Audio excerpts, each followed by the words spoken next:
Amados hermanos y hermanas, en el libro de Apocalipsis, el Espíritu Santo nos deja una palabra que no permite que nuestra conciencia siga dormida. Bienaventurado el que lee y los que oyen las palabras de esta profecía y guardan las cosas que en ella están escritas, porque el tiempo está cerca. Esto no es para los que sienten curiosidad por el fin, sino para los que quieren vivir despiertos en medio de un mundo que se está acelerando más allá de lo que imaginamos.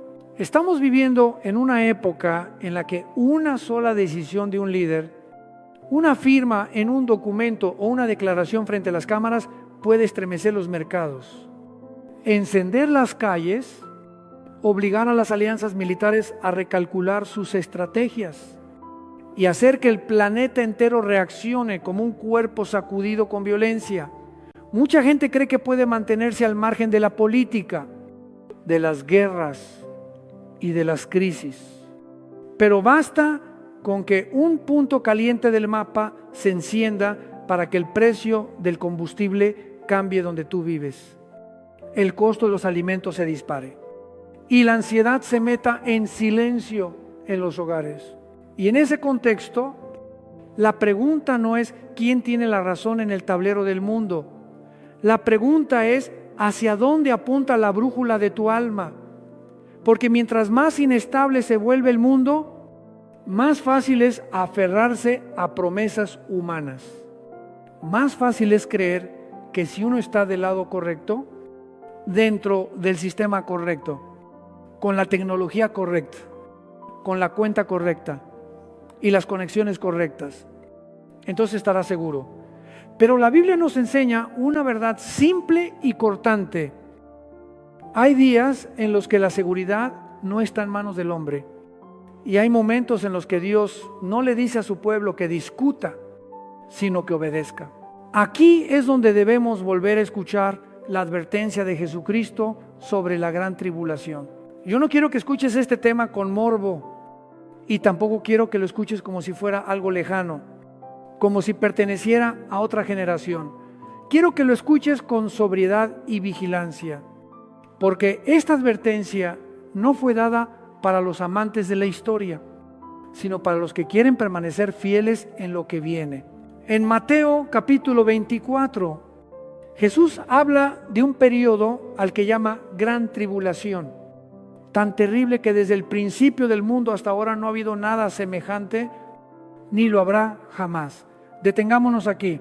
Él no está hablando de dificultades normales, no está hablando de recesión económica, no está hablando de inestabilidad política, está hablando de una angustia sin precedentes en la historia humana. Y si eso fuera solo una metáfora, entonces ¿por qué lo conecta con una señal específica, con un momento específico y con una orden específica? A veces pensamos que la fe es orar y esperar, pero hay momentos en la Biblia en los que la fe es escuchar una orden y actuar de inmediato. Quiero que retengas esto, porque va en contra de la costumbre religiosa de muchos. Jesús no le dijo a su pueblo que se sentara a orar para ver si debía huir o no. Él dijo claramente que cuando apareciera una señal clave, los que estuvieran en Judea tenían que huir, no debatir, huir, no posponer, huir, no negociar con las circunstancias. Entonces, ¿qué viene que obliga a Jesús a hablar con ese tono? Amados hermanos y hermanas, una de las tentaciones más peligrosas de nuestra época es la sensación de que siempre habrá más tiempo. Vivimos con agendas, alarmas, planes a largo plazo, metas de 5 y 10 años. Y eso nos hace olvidar que la historia también tiene momentos de quiebre. Hay días en los que una cadena de eventos se cierra como las últimas piezas de un tablero y a partir de ahí la gente ya no vive con la misma libertad. Estamos viendo al mundo avanzar hacia un modelo que la Biblia describió hace mucho, un sistema capaz de controlar la compra y la venta, el movimiento, el acceso a los servicios y finalmente la capacidad de obligar al ser humano a inclinarse ante un poder central. Yo no digo esto para que vivas con pánico. Lo digo para que entiendas por qué Jesús insiste en la urgencia. Cuando ese sistema esté completo, cuando esa puerta se cierre, ya no decidirás por comodidad, decidirás por supervivencia. Y es precisamente ahí donde Jesús nos confronta con una pregunta silenciosa. ¿Qué estás preparando? ¿Estás preparando bienes o estás preparando obediencia? ¿Estás preparando planes o estás preparando fe? Porque llegará un momento en el que lo que te sostenga no será lo que guardaste en casa, sino tu capacidad de escuchar la voz de Dios y obedecer sin demora. Quiero recordarte que la Biblia no es un libro para pelearnos por calendarios. La Biblia es lámpara a nuestros pies y luz en nuestro camino. Y cuando Jesús advierte sobre la gran tribulación, no lo hace para que vivamos aterrados. Lo hace para que no seamos sorprendidos, para que no seamos adormecidos, para que sepamos que Dios sigue reinando y que su pueblo no camina hacia la oscuridad sin una luz que lo guíe. Amados hermanos y hermanas, ahora vamos a entrar en el punto decisivo. Jesús dijo que existe una señal que abre la puerta a ese periodo de angustia. Él la nombró directamente usando las palabras del profeta Daniel. Y cuando esa señal aparezca, Él ordena huir. Amados hermanos y hermanas, Jesucristo no dejó a su pueblo caminar hacia días de oscuridad con frases vagas. Él señaló una señal tan clara que la nombró sin rodeos. Y añadió una frase que clava el mensaje en la conciencia: el que lee, entienda. No dijo adivinen, no dijo imaginen, dijo entiendan. Entonces, ¿cuál es esa señal? Es la abominación desoladora de la que habló el profeta Daniel.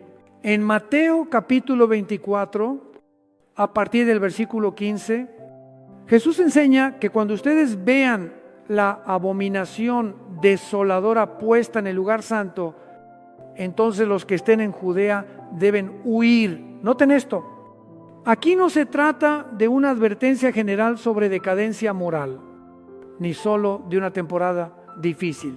Es un hecho concreto, en un contexto concreto, ligado a un lugar concreto, y marca un giro que la Biblia presenta como una línea que ya no se puede desandar.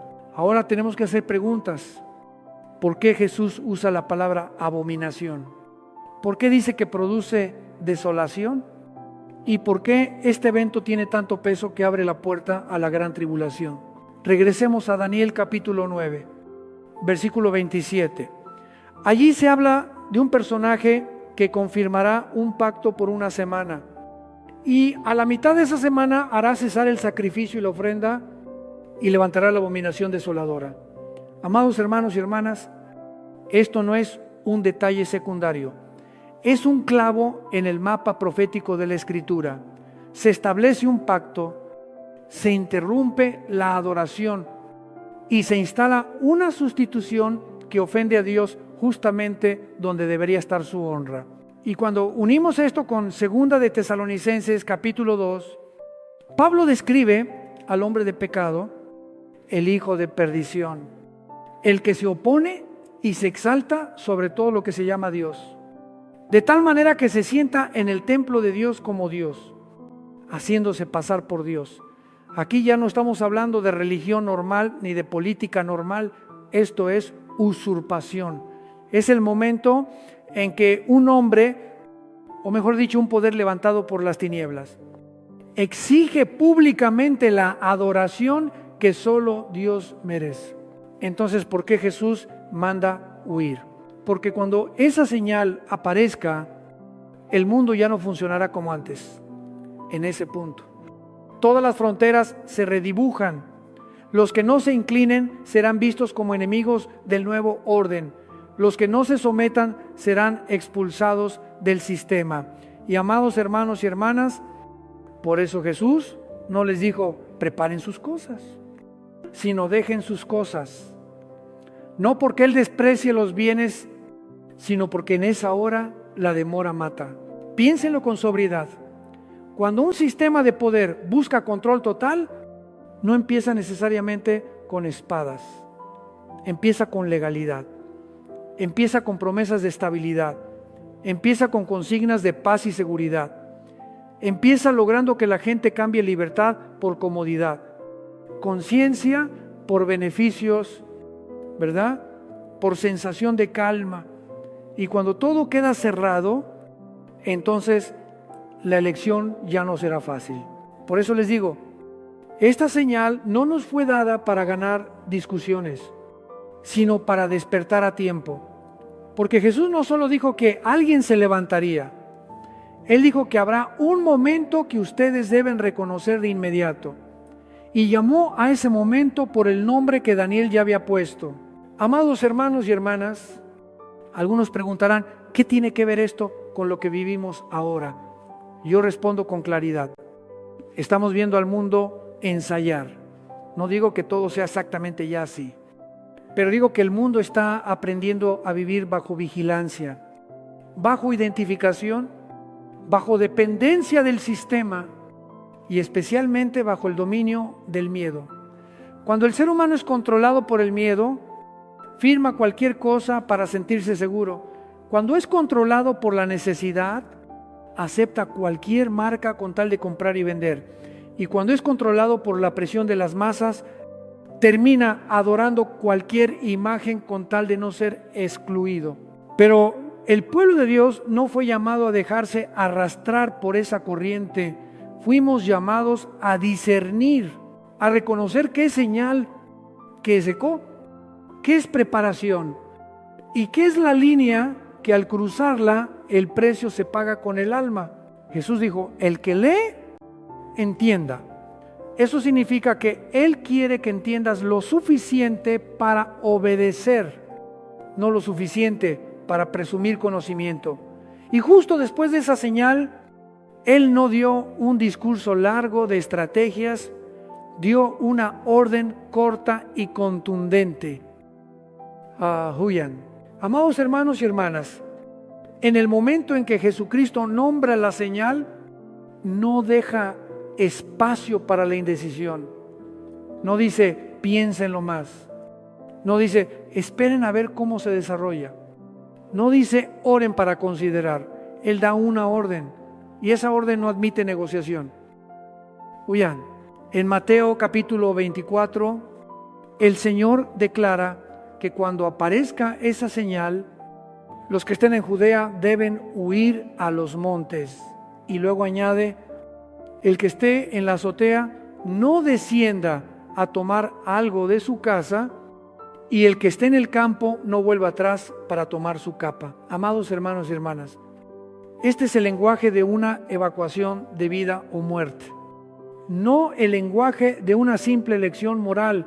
Jesús está hablando como quien ve venir una ola destructora desde lejos y sabe que un segundo de retraso significa quedarse sin salida. Y lo que a muchos les cuesta aceptar es que Jesús no permite que carguemos aquello a lo que el corazón se aferra.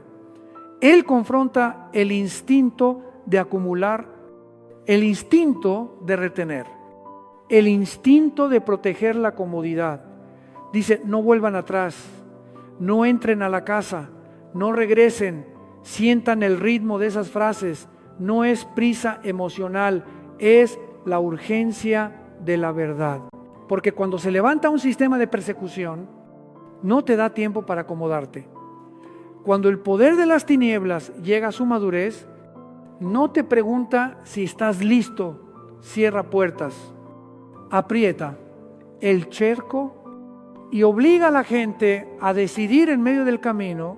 Y precisamente por eso Jesús lo dijo de antemano, para que cuando llegue el momento, su pueblo no quede paralizado por la sorpresa.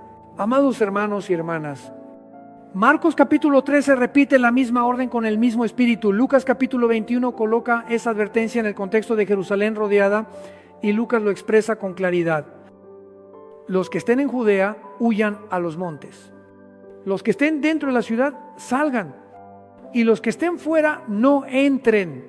Noten esto, la Escritura no dice quédense para probar valentía, ni dice resistan para probar fe. La Escritura dice salgan, porque hay momentos en que la fe no se demuestra quedándose, sino obedeciendo a tiempo. ¿Por qué los montes? Porque los montes significan separación del centro del poder, dificultad para el perseguidor y distancia de los lugares donde el control del sistema es más fuerte. El monte no es paraíso, el monte es supervivencia, el monte no es comodidad, el monte es donde se paga con sudor para conservar la vida, y eso revela la verdad del corazón. En días tranquilos cualquiera dice creo en Dios, pero cuando hay que dejar atrás pertenencias, casa, planes, rutina, entonces se ve si confiamos en Dios o confiamos en la estabilidad. Amados hermanos y hermanas, quiero decirlo sin rodeos. El mundo de hoy está entrenando a la gente a amar la conveniencia más que la verdad. Nos enseña que todo se puede resolver después, que todo se puede posponer, que todo se puede reprogramar. Pero Jesús está diciendo que habrá un instante que no se puede reprogramar. Habrá una hora en la que solo existirán dos clases de personas: los que oyen y obedecen de inmediato, y los que oyen pero vuelven atrás para tomar algo más. Y ese volver atrás será lo que los sepulte. Jesús no dijo no tomen cosas porque las cosas sean pecado, dijo no tomen cosas porque el tiempo ya no existe. No dijo no regresen porque la casa sea mala, dijo no regresen porque en esa hora la demora es muerte.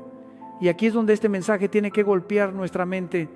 Si yo no entreno mi corazón a obedecer en lo pequeño, ¿cómo voy a obedecer en lo grande? Si yo siempre exijo más tiempo, más certeza, más garantías, ¿cómo voy a permanecer firme cuando todo se derrumbe? Alguien preguntará, entonces, ¿esta orden es para quién? Jesús lo dijo con precisión: para los que estén en Judea, es decir, en el contexto profético. Es una advertencia directa para los que estarán en esa región cuando el evento suceda. Pero, amados hermanos y hermanas, el principio espiritual trasciende la geografía. El principio es que Dios siempre abre una vía de escape para su pueblo, pero esa vía exige decisión. Dios no nos guía con canciones de cuna, nos guía con verdad. Y la verdad a veces nos exige dejar atrás lo que creíamos imposible dejar. Y por eso, antes de entrar a explicar los montes como el primer refugio, quiero que cada uno se haga una pregunta que nadie puede responder por ti. Si hoy Dios te dijera, deja atrás, podrías dejar.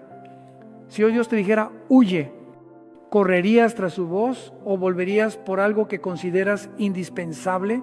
Amados hermanos y hermanas, los montes no son solo geografía, los montes son una prueba de fidelidad. Y cuando entremos en la siguiente parte, veremos que la Biblia está llena de historias de quienes sobrevivieron porque se atrevieron a obedecer la orden a tiempo. Amados hermanos y hermanas, cuando Jesús dijo, huyan a los montes, no escogió una imagen al azar. Los montes no son solo geografía, los montes son un patrón que atraviesa toda la Escritura. Un lugar que Dios ha usado una y otra vez para separar a su pueblo del centro de la destrucción, del círculo del control, del punto donde el mal se vuelve más fuerte. El monte no es un lugar al que uno va a disfrutar, es un lugar al que uno va a sobrevivir. Y en la gran tribulación, la diferencia entre sobrevivir y ser aplastado puede depender de una sola decisión: obedecer de inmediato o no. Miren la historia del pueblo de Dios. Cuando David fue perseguido por el rey Saúl, él no buscó seguridad en el palacio, ni buscó seguridad en la multitud. Él se fue a lugares fortificados, al desierto, a las regiones montañosas. La Biblia lo describe viviendo en fortalezas, en cuevas, en sitios escarpados donde el perseguidor no podía seguirlo con facilidad. ¿Por qué? Porque cuando el poder se corrompe El lugar más peligroso no es el más pobre, sino el más cercano al poder. Mientras más cerca estés del centro de la persecución, más fácil te devora. Y el monte es una manera en que Dios separa. Ahora recuerden a Lot. Cuando Sodoma y Gomorra estaban por ser destruidas, el ángel no le dijo a Lot, quédate para negociar. Ni le dijo, vuelve a la casa para arreglar cosas. Lo apuró a salir y lo dirigió hacia los montes. Hay un detalle profundo, porque en el último momento Lot todavía dudó. La Escritura dice que los ángeles tuvieron que tomarlo de la mano y sacarlo. Amados hermanos y hermanas, en días de juicio, la duda no es solo un rasgo de carácter, la duda se vuelve un peligro. Y el monte, en esa historia, no es solo altura, es separación del territorio señalado para destrucción. Ahora llevemos ese principio a las palabras de Jesús. Él dijo que los que estén en Judea deben huir a los montes. ¿Por qué son importantes los montes alrededor de Jerusalén? Porque cuando estalle el evento, la ciudad se convertirá en el lugar que será controlado con mayor rapidez. Donde hay puertas, caminos, mercados, orden, fuerzas de seguridad y sistema. Allí el cerco se cierra primero y cuando se cierre ya no tendrá libertad para salir. Los montes, en cambio, son distintos. No son cómodos para la maquinaria del control, son difíciles de dominar, son difíciles de rastrear, no son el terreno ideal para una dominación centralizada, no son atractivos para un poder que quiere tender redes. Amados hermanos y hermanas, entiendan algo muy realista. En tiempos de caos, lo que mata a la gente no es solo la violencia, es quedar atrapado. Quedar atrapado en una ciudad cuando todas las salidas se cierran. Quedar atrapado en una red cuando todas las opciones están controladas. Quedar atrapado en una multitud cuando el pánico se extiende como fuego. Jesús lo sabe. Por eso dijo, huyan a los montes. No porque sea fácil, sino porque allí se abre una posibilidad de sobrevivir. Pero los montes también nos hablan de algo más profundo. El monte es aislamiento. El monte es el lugar donde ya no dependes de la comodidad de siempre. El monte es el lugar donde enfrentas tus temores, la escasez, la incertidumbre. Y es allí donde se revela la fe auténtica. Hay quienes dicen, yo creo en Dios, pero solo mientras están en una zona segura. Cuando son llevados al monte, donde no hay garantías humanas, donde no hay control social, donde no hay respaldo del sistema, entonces se ve de qué se están agarrando. Amados hermanos y hermanas, Jesús no dijo vayan a los montes para que vivamos como salvajes. Él lo dijo para que escapemos de lo que el mundo va a levantar. Un control total. Y esto golpea el espíritu de nuestra época, porque la gente hoy cada vez odia más la incomodidad, odia la dificultad, odia tener que salir de lo familiar. Pero habrá días en los que tu vida espiritual e incluso tu vida física dependerá de si te atreves a salir de tu zona conocida. Y también debemos decirlo con claridad, el monte no salva a nadie si no hay obediencia. El monte no tiene poder en sí mismo. El monte es solo el camino que Dios señala. Lo decisivo no es la roca, ni la altura, ni la topografía. Lo decisivo es la voz de Dios y la obediencia de su pueblo. Puedes estar en el monte y aún así morir si tu corazón no pertenece al Señor. Y puedes perder la vida en la llanura y aún así ser bienaventurado si tu corazón permanece fiel. Pero en el orden de rescate de Dios, Él abre rutas reales, concretas, y exige decisión.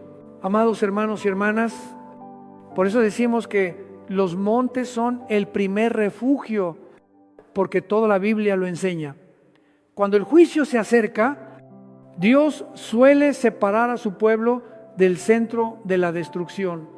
Él abre un camino para que el que sabe escuchar pueda escapar. Y los montes alrededor de Jerusalén muestran que la profecía no es una idea. También tiene dirección, pero aquí surge una inquietud. Si los montes son la primera salida, entonces, ¿qué pasa con los que Dios guardará durante 3 años y medio? La Escritura habla de un lugar en el desierto preparado de antemano. Y cuando entremos en la siguiente parte, veremos que esto no es un impulso emocional, sino una cadena profética unida texto con texto, palabra con palabra y con marcas de tiempo precisas. Amados hermanos y hermanas, si los montes son la vía de escape urgente cuando la puerta se está cerrando, el desierto es la imagen de la preservación soberana cuando la tormenta ya se ha desatado. Dios no solo dice huyan para escapar, Dios también revela que existe un lugar preparado para proteger, sustentar y guardar a su pueblo durante un periodo exactamente determinado. Y cuando la Biblia habla de un tiempo marcado, entiéndalo bien, Dios no habla con emoción, Dios habla con orden, Dios habla con plan, Dios habla con el reloj del cielo. En Apocalipsis capítulo 12 aparece una escena impresionante. La mujer que representa al pueblo de Dios en el marco de Israel fiel es perseguida por el dragón. Y la Escritura dice que la mujer huyó al desierto a un lugar que Dios había preparado para ella, para que allí la sustentaran 1260 días. Luego el texto añade que a la mujer se le dieron las 2 alas de la gran águila para volar al desierto, a su lugar, donde es sustentada por un tiempo y tiempos, y la mitad de un tiempo lejos de la presencia de la serpiente. Amados hermanos y hermanas, quiero que se aferren a esas palabras. Había preparado. Esa es la llave de toda esta parte. Dios no se sorprende. Dios no queda a la defensiva. Él no espera que el anticristo levante su red de persecución para recién entonces buscar cómo rescatar. Él prepara antes. Mientras el mal planea en la tierra, Dios ya ha puesto una vía de escape en su propósito eterno. Y noten otra cosa. La Biblia no dice que ellos solo se esconden desesperadamente. La Biblia dice que son sustentados. Eso significa que en el desierto, donde el ser humano cree que no se puede vivir, Dios hace que la vida continúe. En el lugar de escasez, Él provee. En el lugar de aislamiento, Él protege. En el lugar donde el sistema del mundo difícilmente alcanza, el poder de Dios se manifiesta con mayor claridad. Amados hermanos y hermanas, el desierto ha sido el lugar donde Dios ha formado a su pueblo. Israel caminó por el desierto y allí aprendió qué es el maná, qué es el agua que sale de la roca, qué son la nube y el fuego que guían. Elías huyó al desierto y Dios usó cuervos para traerle alimento. Y luego envió un ángel con pan y agua para que caminara 40 días. El desierto siempre ha sido el sitio donde el hombre se queda sin apoyos humanos, para tener que apoyarse en Dios. Y en la gran tribulación, el desierto se convierte en el escenario que expone una verdad que la comodidad moderna intenta ocultar. El hombre no vive solo de pan, sino de toda palabra que sale de la boca de Dios. Entonces, ¿por qué el desierto aparece como un lugar preparado? Porque en los días más oscuros, el lugar más peligroso no siempre es donde no hay nada, sino donde hay demasiadas cosas, demasiadas dependencias, demasiadas redes, demasiados nudos. Las grandes ciudades ofrecen comodidad, pero también son las primeras en ser cerradas. El comercio te permite comprar y vender, pero también es donde más rápido te condicionan. La tecnología te conecta, pero puede convertir la conexión en cadenas. En cambio, el desierto, con toda su dureza, es un lugar donde el sistema tiene más dificultad para tender su red. Amados hermanos y hermanas, sientan este contraste. El mundo presumirá que puede garantizar seguridad mediante control. Dios garantiza seguridad mediante preservación. El mundo dirá, permanece dentro del sistema para vivir. Dios dirá, habrá momentos en los que tendrás que salir del sistema para vivir. El mundo dirá, quien te controla, te salva. Dios dice, yo soy el que te sustenta en un lugar donde nadie puede sustentarte. Y más aún, el número 1260 días no es decorativo. Se repite en varios textos proféticos para describir 3 años y medio, un tiempo. Tiempos y la mitad de un tiempo. Esto nos enseña que la gran tribulación no es un caos sin límites. Tiene límites. Está contenida bajo el gobierno de Dios. El anticristo tendrá autoridad por un periodo, pero no por la eternidad. El dragón podrá perseguir, pero no podrá cruzar la frontera que Dios estableció. Y si preguntas por qué Dios permitiría que su pueblo pase por un lugar tan duro, yo respondo, porque el desierto no es solo refugio, el desierto es purificación. En el desierto se caen las máscaras religiosas. Los que siguen a Dios por conveniencia no lo soportarán. Los que siguen a Dios por verdad permanecerán. El desierto revela quién vive realmente para Cristo y quién solo busca una versión de Dios que sirva a sus necesidades. Amados hermanos y hermanas, por eso esta parte no trata solo de un lugar, trata del carácter de Dios. Él es el Dios que prepara antes, Él es el Dios que sustenta en la escasez, Él es el Dios que pone límites al mal y Él es el Dios que usa el desierto para formar un pueblo fiel que no se compra con comodidad, que no se dobla por presión, que no se apaga por miedo. Pero ahora surge la siguiente pregunta: ¿dónde está ese desierto? La Escritura sugiere alguna coordenada. ¿Y por qué tantos? A Lier, a Daniel y a Isaías conectan este tema con Edom, Moab y Bosra. En la próxima parte colocaremos cada pieza en su sitio para ver que la profecía no es niebla y que Dios no habla en oscuridad. Amados hermanos y hermanas, cuando hablamos de un desierto preparado de antemano, la mente seria tiene que hacer la siguiente pregunta: ¿la Biblia deja alguna huella sobre esa región?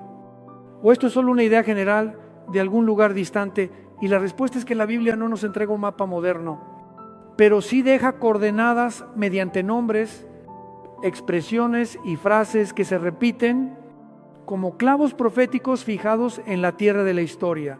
Primero, tenemos que volver a Daniel capítulo 11, versículo 41. Allí aparece un detalle muy extraño.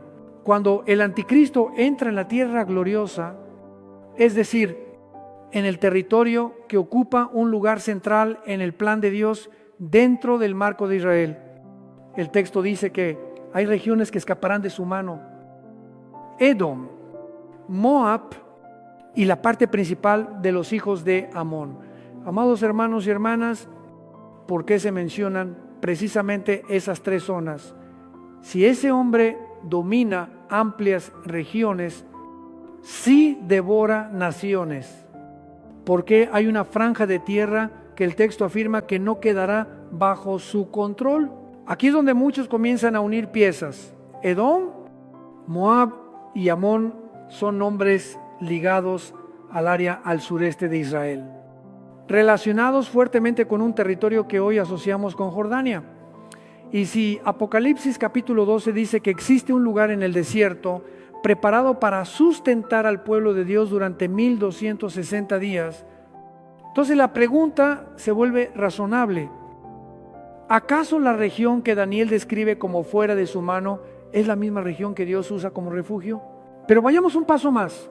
En Isaías capítulo 63 encontramos una escena poderosa. Aparece un personaje con vestiduras teñidas y el texto pregunta ¿de dónde viene? La respuesta es clara. Viene de Edom de Bosra. Amados hermanos y hermanas, este es el tipo de pasaje que, si se lee superficialmente, muchos lo toman como poesía, pero si se lee como alguien que cree que la Escritura habla de realidades históricas y proféticas, se percibe que aquí hay una dirección.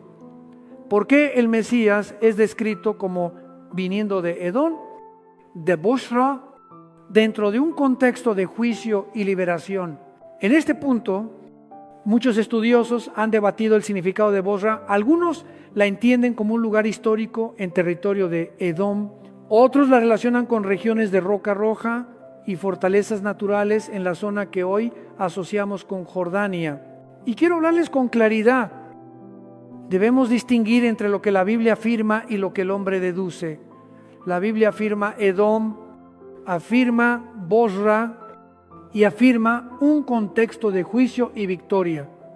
La identificación exacta con un punto del mapa actual es una inferencia, y una inferencia puede resultar correcta o incorrecta.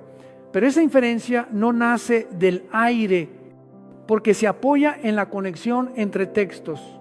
Por eso algunos dirigen la mirada hacia Petra, esa ciudad tallada en roca, escondida entre desfiladeros estrechos, con accesos limitados, con una defensa natural impresionante y con características que podrían sostener un refugio. El argumento es este: si un remanente tiene que ser sustentado por 3 años y medio en un lugar difícil de rastrear y difícil de controlar por un sistema global, entonces un sitio así parece encajar con la idea de un desierto preparado. Pero, amados hermanos y hermanas, yo quiero traer esto de nuevo al punto central de la palabra. Lo crucial no es ganar una discusión sobre Petra sí o Petra no. Lo crucial es que Dios puede preparar un lugar al que el anticristo no podrá llegar como él cree. Dios puede abrir una vía de escape que un sistema mundial no puede cerrar. Y eso nos enseña una lección enorme sobre la soberbia del poder. El hombre cree que si controla bancos, comercio, caminos e información, controla la vida. Pero Dios puede sustentar a su pueblo por rutas que el hombre no calcula. Daniel dice que hay una zona fuera de su mano. Apocalipsis dice que hay un lugar preparado. Isaías menciona Edom y Bosra en el marco de la aparición del libertador, cuando esas piezas se colocan juntas. Muchos ven un cuadro coherente. Repito, mantengamos humildad sobre el detalle geográfico, pero mantengamos certeza sobre la verdad teológica. Dios sí prepara, y esa preparación no es imaginación. Amados hermanos y hermanas, lo que me duele es ver a muchos obsesionados con ubicar el lugar, pero reacios a preparar la vida. Quieren saber dónde está el desierto, pero no quieren preguntarse dónde está su corazón. Quieren ubicar la salida en el mapa, pero no quieren ubicar la salida en la obediencia. La profecía no fue dada para alimentar curiosidad, fue dada para formar un pueblo vigilante. Y cuando entendemos este principio, estamos listos para entrar en la siguiente parte. La parte más oscura y a la vez la más luminosa en esperanza, porque no todos alcanzarán a huir a los montes, no todos llegarán al desierto. Habrá quienes serán empujados a una elección brutal: inclinarse ante la bestia o permanecer fieles hasta la muerte. Y la Biblia llama precisamente a ellos vencedores. Amados hermanos y hermanas, cuando Jesús ordena huir, Él no está hablando solo de geografía. Él está advirtiendo acerca de un nuevo orden que, una vez establecido, apretará al ser humano no solo con violencia, sino con dependencia. Esto es lo que muchos no entienden. La gente cree que la persecución llega únicamente con cárceles y espadas, pero en el tiempo del fin, la Biblia describe una persecución más sutil, más fría, más organizada. No solo quiere destruir el cuerpo, quiere apoderarse de la adoración. En Apocalipsis capítulo 13, La Escritura presenta a la bestia no solo como un individuo, sino como un poder que opera mediante un sistema. No exige solo miedo, exige consentimiento. No exige solo silencio, exige rendición. Y una de las frases más estremecedoras dice que hace que a todos, pequeños y grandes, ricos y pobres, libres y esclavos, se les ponga una marca en la mano derecha o en la frente. Y luego añade que nadie podrá comprar ni vender si no tiene esa marca. Amados hermanos y hermanas, esto es el control llevado a su máxima expresión. Porque cuando controlas el comercio, controlas la vida diaria. Cuando controlas la vida diaria, controlas las decisiones del ser humano. Y cuando controlas las decisiones del ser humano, puedes obligarlo a adorar. Esta es la monstruosidad del tiempo final. Convierte la existencia en una trampa, convierte el pan en lealtad, convierte el trabajo en adoración. Y por eso digo que esto no es solo un asunto de una señal externa, es el relato de un sistema que fuerza al alma a escoger. Y lo más aterrador es que ese sistema se presentará con ropajes atractivos. Hablará de seguridad, hablará de orden, hablará de estabilidad, hablará de un futuro mejor. Dirá: si no tienes nada que ocultar, ¿por qué temes? Y paso a paso, la gente entregará voluntariamente su libertad a cambio de una sensación de protección, hasta que descubran que lo que entregaron no fue solo información o una cuenta, sino el derecho de decir no al mal. Amados hermanos y hermanas, vivimos en una época en la que esta idea ya no suena extraña. El mundo se está acostumbrando a que todo tenga condiciones para entrar. Se exige un requisito. Para comprar se exige un permiso. Para existir dentro de un sistema se exige una identidad validada. Yo no digo que todo lo que vemos hoy sea la marca de la bestia, pero lo digo con claridad. La humanidad está siendo entrenada para aceptar un tipo de vida en la que el derecho a comprar y vender y el derecho a participar en la sociedad puede ser encendido o apagado desde un centro. Y cuando el ser humano se acostumbra a eso, el paso a la adoración forzada queda a un movimiento de distancia. Pero la Biblia dice que habrá quienes no se inclinarán y pagarán un precio. Apocalipsis afirma que los que no adoren la imagen de la bestia serán muertos. Aquí tenemos que hablar con verdad, porque no podemos adormecer al pueblo de Dios con promesas baratas. Habrá un costo por la fidelidad, y ese costo puede ser el trabajo, puede ser los bienes, puede ser la libertad, y para muchos puede ser la vida. Sin embargo, amados hermanos y hermanas, lo que distingue a la Biblia de cualquier noticia oscura del mundo es que la Biblia no se detiene en la persecución. La Biblia habla de la perseverancia de los santos. Habla de un pueblo que guarda los mandamientos de Dios y mantiene la fe de Jesús. Eso significa que en el momento en que el sistema apriete más, habrá quienes dirán no. En el momento en que la multitud arrastre más, habrá quienes se mantendrán firmes. En medio del hambre y del miedo, habrá quienes escogerán a Cristo. Quiero que vean lo terrible y a la vez lo claro de esa elección, porque esto no será un asunto de un grupo pequeño. Apocalipsis dice: todos, pequeños y grandes, ricos y pobres. Eso significa que tocará cada clase social, cada nación, cada mercado, cada familia. Nadie podrá escapar por estatus. Nadie podrá comprar la salida con dinero. Nadie podrá esconderse detrás de fama cuando llegue esa hora. Quedará una sola pregunta: ¿a quién perteneces? Y por eso la orden de huir cobra tanto sentido.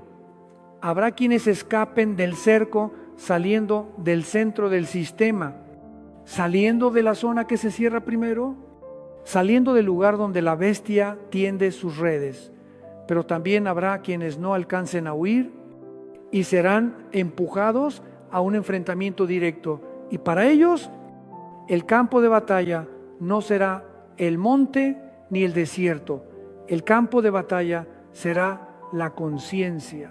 Amados hermanos y hermanas, esto debe decirse con solemnidad. Nadie podrá ser fiel en esa hora si no aprende fidelidad desde ahora.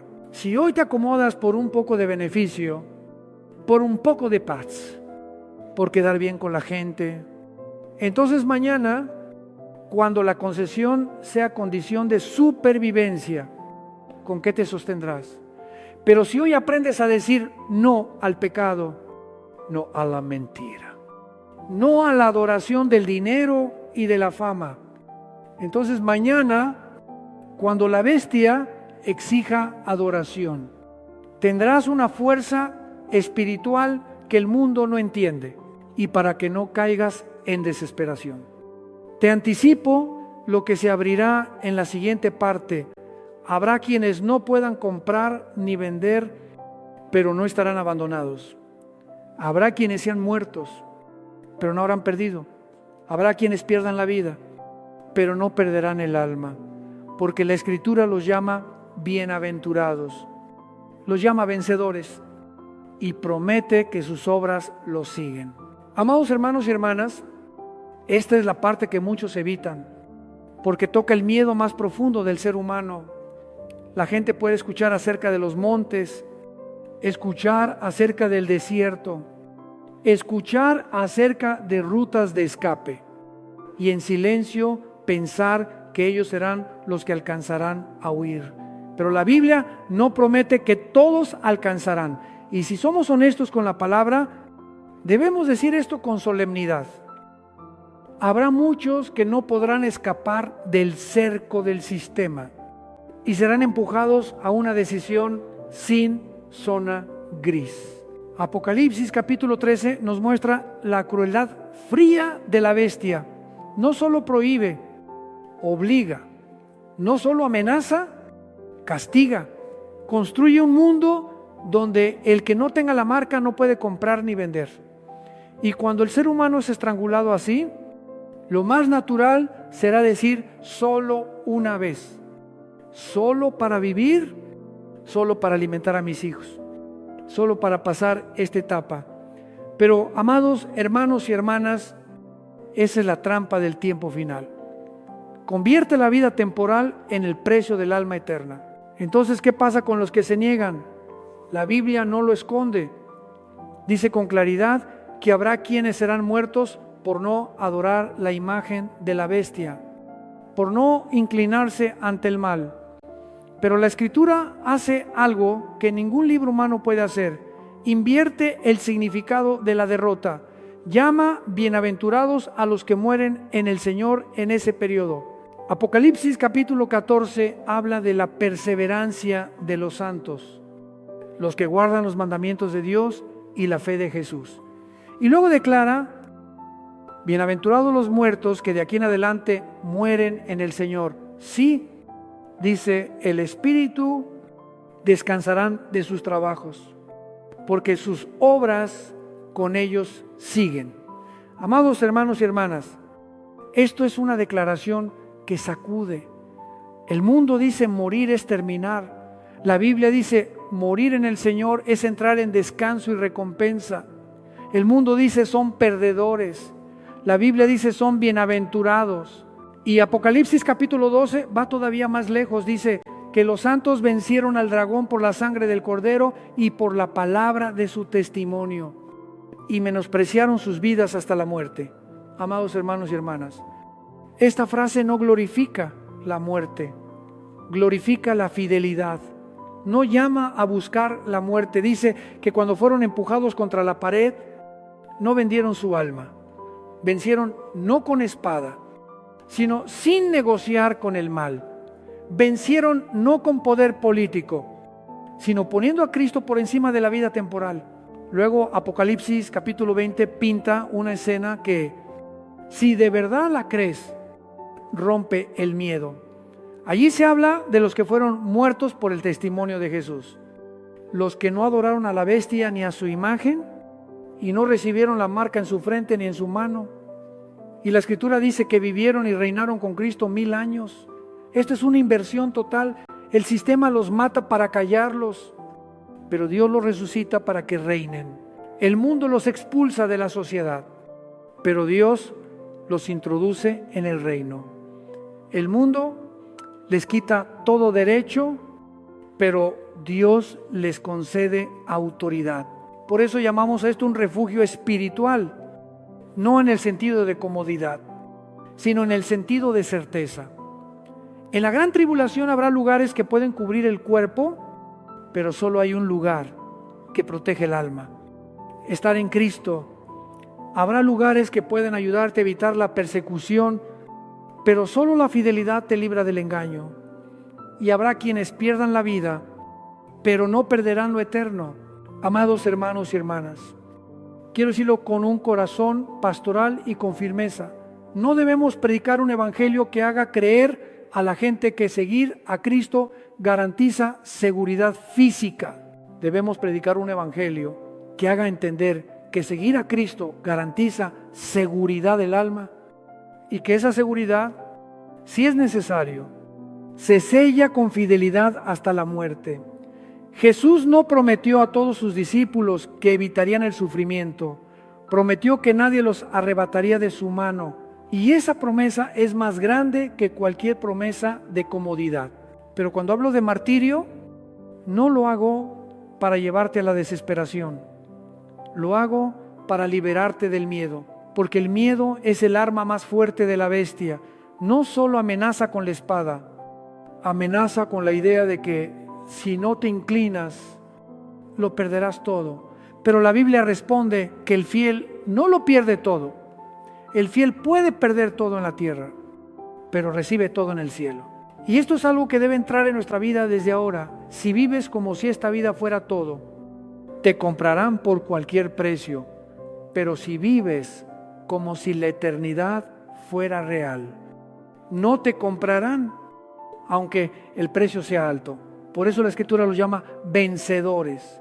Amados hermanos y hermanas, la siguiente parte nos llevará a una discusión que muchos han convertido en disputa. ¿Dónde está la iglesia en todo esto? Hay quienes dicen que la iglesia será arrebatada antes de todo. Otros dicen que la iglesia pasará por estos días. Y debemos presentar esto con el espíritu de la palabra, con la sobriedad de los que temen más a Dios que a la polémica, y con el énfasis que doctor Armando Alducín suele hacer sobre la frontera entre la gran tribulación y la ira final de Dios. Amados hermanos y hermanas, llegados a este punto, entramos en un terreno que muchos han convertido en campo de batalla. Discuten fechas, discuten el orden de los eventos, discuten posturas y al final pierden lo que el Señor quiere de nosotros: vigilancia, obediencia y fidelidad. Yo no quiero que seamos expertos en debates y débiles en santidad.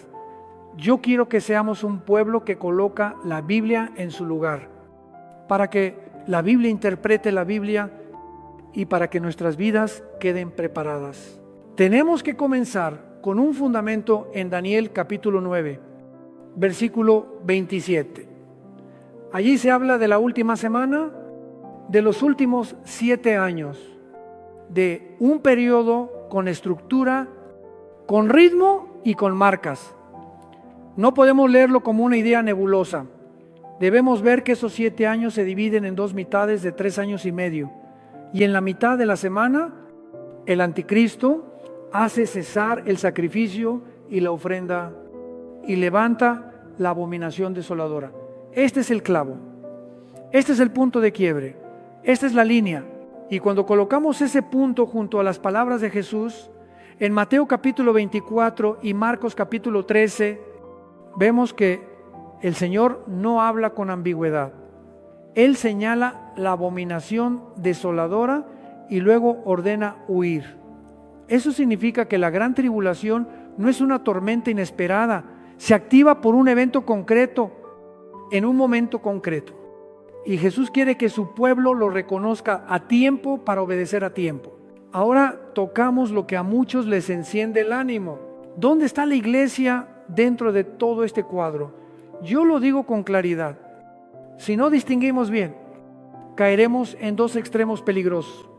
Un extremo es dormir en una falsa seguridad, como si estuviéramos garantizados de no enfrentar ninguna prueba. Y por eso vivimos relajados y negociando con el pecado. El otro extremo es el pánico y la desesperación, como si Dios fuera a derramar su ira sobre sus hijos, igual que sobre los impíos. Ambos extremos son errores y ambos destruyen la vida espiritual. Debemos sostener el límite bíblico entre persecución e ira. La persecución es cuando el mundo, bajo el poder de la bestia, odia al pueblo de Dios y lo persigue. La ira es cuando Dios juzga al mundo por su pecado. La persecución es el dragón persiguiendo a la mujer en Apocalipsis capítulo 12. La ira son las copas de la ira derramadas en Apocalipsis. Si mezclamos estas dos realidades, o adormecemos al pueblo con una confianza vacía, o lo aplastamos con miedo. Por eso yo les hablo así. No podemos prometer que no habrá tribulación, porque Jesús nunca lo prometió. La historia del pueblo de Dios jamás ha sido una historia libre de sufrimiento, pero tampoco podemos presentar a Dios como alguien que derrama su ira sobre sus hijos como la derrama sobre el rebelde. Debemos ser justos con el texto. Dios disciplina y prueba a su pueblo, pero Dios juzga al mundo. Dios permite persecución, pero Dios pone límites y Dios prepara salida, como Jesús lo enseñó y como Apocalipsis lo muestra. Cuando miramos Apocalipsis capítulo 12, vemos que Dios tiene un lugar preparado para el Israel fiel en el desierto, donde es sustentado 1260 días. Y cuando ponemos eso junto a Daniel capítulo 11, donde Edom, Moab y Amón aparecen como regiones que escapan de la mano del anticristo, entendemos un principio: por más que el poder del mal se expanda, no puede cruzar la frontera que Dios estableció. Puede apretar el sistema de compra y venta, pero no puede cerrar todas las puertas que Dios abre. Puede perseguir, pero no puede tocar el lugar que Dios cubre. Quiero que aprendamos la actitud correcta aquí. Distinguimos lo que la Biblia afirma de lo que nosotros inferimos. Podemos hablar de geografía, de posibilidades, de regiones desérticas, pero no convertimos inferencias en dogmas. Yo no quiero que reemplacemos la santidad con mapas. Yo no quiero que reemplacemos la vigilancia con discusiones. La profecía no fue dada para que le ganemos a otros. Fue dada para que venzamos la negociación con el pecado dentro de nuestro propio corazón. Y aquí está lo que quiero clavar en nuestra mente. Creas lo que creas acerca del momento del arrebatamiento, debes vivir como alguien que puede ser probado. Pienses lo que pienses sobre el orden de los eventos, debes aprender a decir no al pecado desde ahora. Porque la bestia no vence solo con violencia, vence con compromisos pequeños, con concesiones repetidas, con el intercambio de conciencia por comodidad. Si hoy vivimos con doblez, mañana no tendremos fuerza para mantenernos firmes. Pero si hoy caminamos rectos delante de Dios, mañana, aún bajo presión, permaneceremos de pie. Amados hermanos y hermanas, cuando guardamos bien ese límite y mantenemos el enfoque correcto, entramos en la última parte no con pánico, sino con esperanza. El final de la historia no es la bestia, no es la marca, no es el sistema de compra y venta. El final de la historia es que Jesucristo volverá, y cuando Él vuelva, todo poder orgulloso se desplomará. Toda red de control se deshará como polvo. Y los fieles, ya sea que hayan huido o hayan muerto, serán levantados por el Señor para reinar con Él. Amados hermanos y hermanas, quiero que terminemos no con miedo, sino con certeza. Porque el final de esta historia no es la bestia, no es la marca, no son los montes ni el desierto. El final de esta historia es Jesucristo. Y si fijamos los ojos solo en la oscuridad, temblaremos. Pero si fijamos los ojos en el Dios que gobierna la historia, permaneceremos firmes. Apocalipsis capítulo 19 abre una escena que ningún poder en la tierra puede detener. El cielo se abre y aparece uno montado en un caballo blanco. Su nombre es fiel y verdadero, juzga y pelea con justicia. Sus ojos son como llama de fuego. En su cabeza hay muchas coronas y lleva un nombre que nadie conoce sino él. Está vestido de una ropa teñida en sangre y su nombre es el Verbo de Dios. Amados hermanos y hermanas, este es el que la bestia teme más. Este es el que ningún sistema de control puede encerrar. Este es el que hace que aún las puertas cerradas se abran delante de él. Quiero que veamos la diferencia entre la bestia y Cristo. La bestia necesita una marca para obligar a la gente a inclinarse. Jesucristo no necesita una marca, porque toda autoridad le pertenece en el cielo y en la tierra. La bestia usa la compra y la venta para controlar. Jesucristo usa la verdad para libertar. La bestia construye un reino con miedo. Jesucristo establece su reino con justicia. Y cuando Él regrese, todo engaño terminará en un instante. Amados hermanos y hermanas, hemos hablado de 3 refugios: los montes, el desierto y la fidelidad hasta la muerte como un refugio espiritual. Ahora, lo digo con claridad, no son 3 caminos que llevan a 3 finales distintos. Son 3 circunstancias diferentes donde una sola cosa decide si tú perteneces al Señor y si tú le obedeces. Los montes pueden apartarte del cerco de la ciudad, el desierto puede apartarte de la red del sistema, pero solo Cristo puede apartarte del engaño y del juicio eterno. Y si alguno tiene que caminar por la vía del martirio, su muerte no cierra la historia, abre una puerta hacia la recompensa. Quiero hablarles con franqueza. Muchos aman la salida, pero no aman al Salvador. Aman saber dónde es seguro, pero no aman la santidad.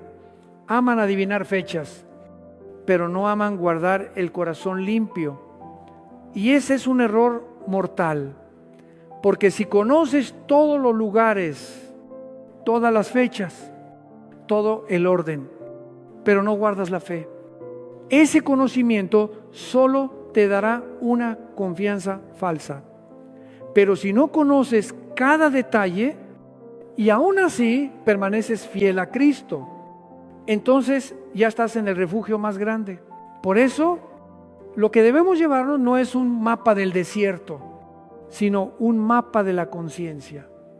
Debemos aprender a vivir sin vendernos al sistema. Debemos aprender a usar el mundo sin adorar al mundo. Debemos aprender a trabajar, a comprar, a vivir, pero sin convertir esas cosas en ídolos. Y debemos aprender a decir no al pecado desde ahora, porque la bestia no viene a negociar, viene a exigir adoración. El que se acostumbró a ceder en lo oculto no permanecerá firme cuando la presión salga a la luz. Amados hermanos y hermanas, también quiero que veamos la promesa final. Apocalipsis dice que la bestia y el falso profeta serán capturados y arrojados al lago de fuego. Eso significa que el mal tiene límite, puede rugir, pero no puede sentarse en el trono para siempre. Puede sacudir al mundo, pero no puede cambiar el desenlace. Y los que pertenecen al Señor, los que no adoraron a la bestia, los que no recibieron la marca, los que no vendieron su conciencia, resucitarán y reinarán con Cristo. No es imaginación para consolar, es promesa de Dios. Entonces, ¿qué debemos hacer? Debemos velar, porque Jesús dijo, velen. Debemos estar listos, porque Él dijo, estén preparados. Debemos guardar nuestras vestiduras limpias, porque Apocalipsis declara, bienaventurado el que vela y guarda sus ropas, para que no ande desnudo y vean su vergüenza. Debemos amar la verdad más que la comodidad, porque en los últimos días comprarán a la gente con comodidad. Debemos temer a Dios más que a los hombres, porque el sistema de la bestia vive del temor al hombre. Y por último, yo llamo a todos a volver a Cristo. Si tú no le perteneces, cualquier salida será solo temporal. Pero si tú le perteneces, ya sea en el monte, en el desierto o aún en una cárcel, estás en sus manos. Arrepiéntete, cree, camina en santidad, vive como alguien que sabe que el Rey verdadero está por volver. Y cuando el que cabalga en el caballo blanco aparezca, amados hermanos y hermanas, toda pregunta quedará en silencio, todo poder se inclinará y solo quedará una realidad: los que fueron fieles entrarán en su gloria. Amén.